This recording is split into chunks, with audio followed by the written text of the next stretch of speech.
আমাদেরকে তো বোঝানোর জন্য আপনারা ইনভাইট করেছেন। আমরা কিন্তু আপনাদের পিআর এজেন্ট না। আপনারা বললেন আমরা চলে আসবো, আপনারা বলবেন আমরা বের হয়ে যাবো। আপনাদের অ্যাটিটিউড লাইক দ্যাট আমরা আপনাদের পেইড পিআর এজেন্ট। আপনাদের যখন খুশি আমাদেরকে ডাকবেন, আমরা এখানে এসে আপনাদের সুন্দর সুন্দর কথাগুলো প্লে করে দিবেন। আবার যখন ইচ্ছা আপনারা হচ্ছে গেটটা লাগাই দিবেন। আপনি বলতে পারেন না এটা যে আপনি এখানটায় কাউন্সিলিং কাজ করেন, আপনি নীতি নির্ধারকদের একজন। সো আমার কাছে মনে হয় যে বলটা লিভ করার আগে অ্যান্সার গুলো দেওয়া দরকার। আপনারা কি মনে করেন আমরা আপনাদের পিআর এজেন্ট? এইটা কোন ধরনের সাংবাদিকতা? এইটা সাংবাদিকতার কোন কোড অফ ইথিক্সের মধ্যে পড়ে? খালেদ মাসুদ পাইলটের সাথে যেটা হইছে, এটা একমাত্র ছাত্রীগিরি, একমাত্র টোকাইগিরি। এছাড়া এটা সাংবাদিকতার কোনো মধ্যেই পড়ে না। তুই কোন ধরনের সাংবাদিক হইছস? তুই কিছুদিন ছিলি টিভিতে, এরপরে এখন নিজে কন্টেন্ট বানাস, এখন নিজে ইউটিউবে ভিডিও আপলোড করস। হ্যাঁ, এও বলে আবার সাংবাদিক হইছে। এরে কে যে বিসিবিতে ঢুকতে দেয়, এরে চিরতরে লেগে ব্যান করা উচিত। ও হচ্ছে বাংলাদেশ ক্রিকেটের একটা ভাইরাস। এই ভাইরাস, এই নিপা ভাইরাসের জন্য বাংলাদেশের ক্রিকেটের এই অবস্থা। বাংলাদেশের ক্রিকেটের বিভিন্ন ক্রিকেটারদের মাঝে বিভিন্ন কোন্দল সৃষ্টি হয় এই একমাত্র এই নিপা ভাইরাসের কারণে। এরে কে সাংবাদিক কয়? ও কোন ধরনের সাংবাদিক? ও বিসিবিতে কেমনে ঢুকে আমি এটাই বুঝি না। ও আবার কইতাছে কি ও নাকি বিসিবির পিআর এজেন্ট কিনা। তুই তো বেটা বিসিবির কুত্তা, বিসিবির কুকুর, তোরে কে ডাকে? বিসিবিতে কে ডাকে রিয়াসাত আজিমকে যে আপনি আসেন, আপনি আমাদের কথা কাভার করেন, কাভার করে মানুষের কাছে দেন? ও কি সাংবাদিক? ও তো একটা ইউটিউবার, একটা কন্টেন্ট ক্রিয়েটর হইয়া কিভাবে বিসিবির মতো একটা জায়গায়, বাংলাদেশের ক্রিয়ার সর্বোচ্চ একটা সংস্থা, ওইখানে যায় হচ্ছে এই ধরনের অ্যাটিটিউড দেখায়। আর ওই যে ইনডোরের ভিতরে যে সানগ্লাস পরে রয়েছে কি লেগে, ওকে চো দেয় না নাকি?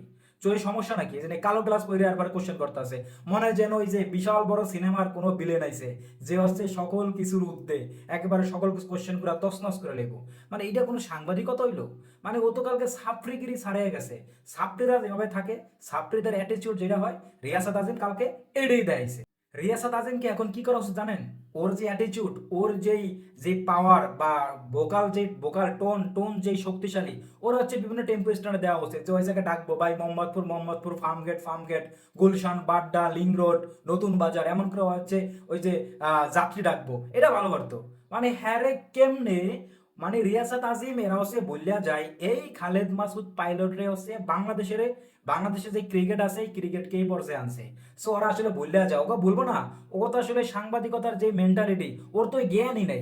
সাংবাদিকতা কাকে বলে এটা তো ওই পারি না, ওইটা বুঝি না। সাংবাদিকদের অ্যাটিটিউড যে কিরকম থাকা উচিত, এই বলদের লগে আবার কয়েকজন সাংবাদিক দেখি হচ্ছে আবার সাই দেয় যে যে না না না ও যেটা কইছে এটাই সত্য, বা ও সমর্থন করে।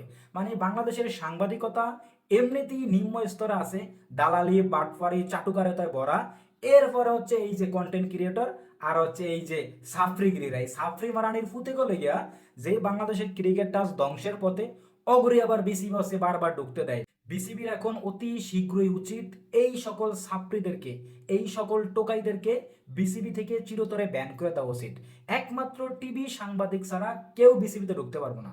কোনো কন্টেন্ট ক্রিয়েটর, কোনো ইউটিউবার, কোনো বালসাল এই ছাত্রীরা, কোনো টোকাইরা কেউ ঢুকতে পারবো না। যদি ওর মতো কন্টেন্ট ক্রিয়েটররা যদি বিসিবিতে ঢুকে, তাহলে তো সকল যারা এই যে স্পোর্টস নিয়ে, যারা ক্রিকেট ফুটবল নিয়ে কন্টেন্ট বানায়, সকলেই একদিন বিসিবিতে, একদিন বাকুবেতে যাওয়া শুরু করবো। তাহলে কি ওটা কি শৃঙ্খলা হইলো? তাহলে ওটা কি সাংবাদিকতা হইলো? ওই জায়গায় উল্টাপাল্টা কোশ্চেন করবে, কারণ ও তো সাংবাদিকের যে ইথিক্স আছে, কোড অফ ইথিক্স আছে, এগুলো জানেই না। সাংবাদিকের যে ইথিক্স গুলো আছে, যে নিয়মগুলো আছে, যেই সুন্দর এবং সুষ্ঠুভাবে উপস্থাপন করার দক্ষতা থাকতে হবে।